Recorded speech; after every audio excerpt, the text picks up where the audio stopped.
The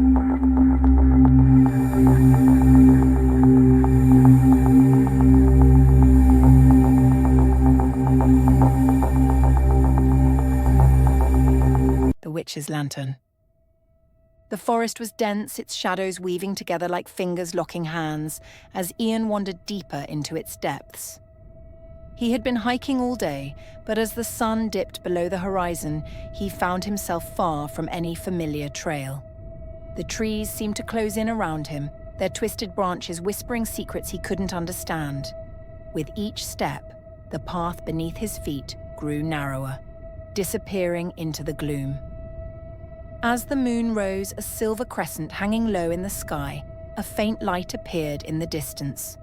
Desperate and tired, Ian followed it, hoping it might lead him out of the woods. The light grew brighter, and he soon found himself standing before a grove filled with lanterns. They hung from the branches of the trees like stars, each one glowing with an eerie, otherworldly light. The air was thick with an unnatural stillness, and as Ian moved closer, he noticed that each lantern had a name carved into it. His breath caught when he spotted a lantern hanging low, its soft blue light flickering. The name carved into its surface was his own. Ian's heart pounded. He reached out to touch it, but the moment his fingers brushed the glass, a chill shot through him. The light pulsed, and from the shadows of the trees, a figure emerged, a woman with raven-black hair and eyes that glowed like embers. She wore a cloak made of leaves and shadows, and her lips curved into a smile that sent a shiver down his spine. "Lost, are we?" she purred, her voice soft and lilting. "Or perhaps you found exactly what you were meant to." Ian stumbled back, his eyes fixed on the witch. "Who are you?" She stepped closer, her hands folded before her. "I am the keeper of this forest, and the collector of those who wandered too far. The lanterns you see hold the souls of those who could not find their way back." Ian's eyes darted to the hundreds of glowing lanterns hanging from the trees. Each light was a life, suspended and trapped. "You've trapped them?" he asked, fear creeping into his voice. The witch's smile widened.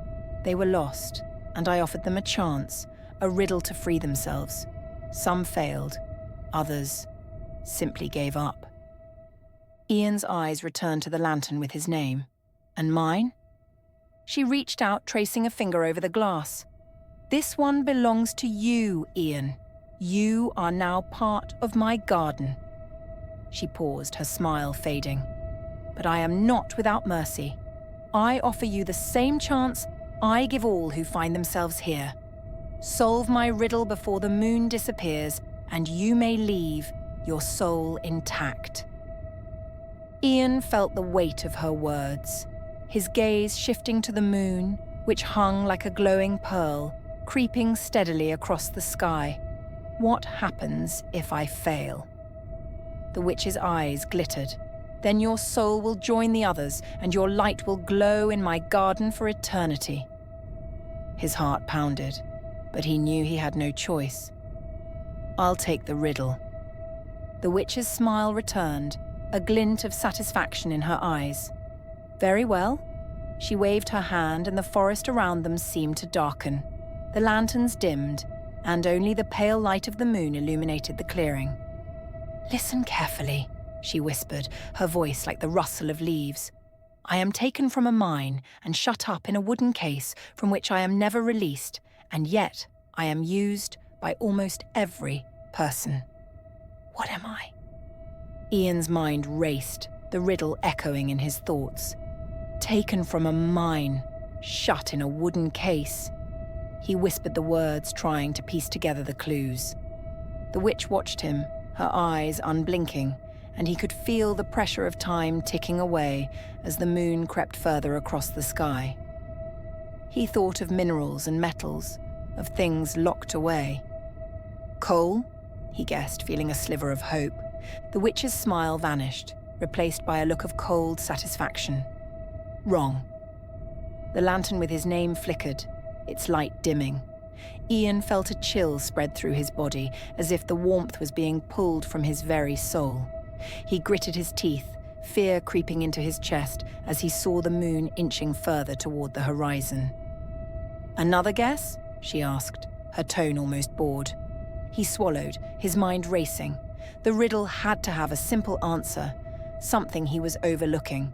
He closed his eyes, trying to steady his thoughts. Shut up in a wooden case. The image of a pencil flashed in his mind. He remembered writing with one as a child, the way it was made of wood and held lead inside, lead taken from the earth.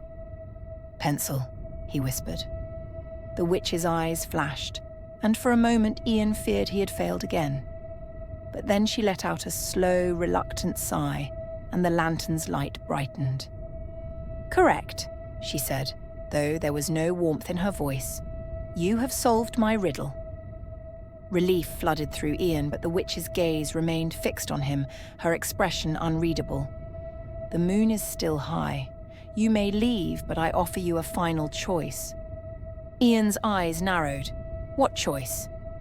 She gestured to the other lanterns hanging from the trees, their lights glowing softly. "I can grant you the freedom of another soul, someone who wandered here and failed my test. You may free them, but it will require a price." He glanced around at the hundreds of lanterns, each one holding a lost soul. "What's the price?" She stepped closer, her voice a whisper. "You must give me a piece of your own light, your own essence. You will leave, but a part of you will remain here, tethered to my garden." The thought of leaving a part of himself behind was terrifying, but the sight of so many trapped souls stirred something within him. "And if I refuse?" "Then you leave as you are, whole, but with the knowledge that you left others behind." Ian's heart ached. He knew the fear of being lost, the terror of feeling alone and hopeless.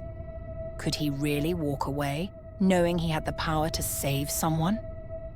He met the witch's gaze. "I'll do it." She tilted her head, as if surprised by his choice. "Very well. Choose the lantern." He scanned the grove, his eyes falling on one that flickered weakly. The name on it was faded, barely visible, but he could make out the letters. Eliza. He reached out, and the lantern's light pulsed beneath his hand. "I choose this one." The witch nodded. "Then give me a piece of your light, and her soul will be free." Ian felt a sharp, cold pain in his chest as the witch drew a thread of light from his heart. The lantern in his hand glowed brighter, and the soft sound of a sigh filled the air. The glass cracked, and a warm, gentle light rose from within, drifting up toward the stars. The witch watched as the lantern's glow faded. "You may leave now, Ian. Your light will remain here, a reminder of your choice." The forest seemed to shift, the path clearing as the lanterns around him brightened. Ian felt a heaviness in his chest, but a sense of peace as well. He had made the right choice. He walked back through the forest, the moonlight guiding his way. When he reached the edge of the woods, he turned back, seeing the lanterns glowing like stars in the distance.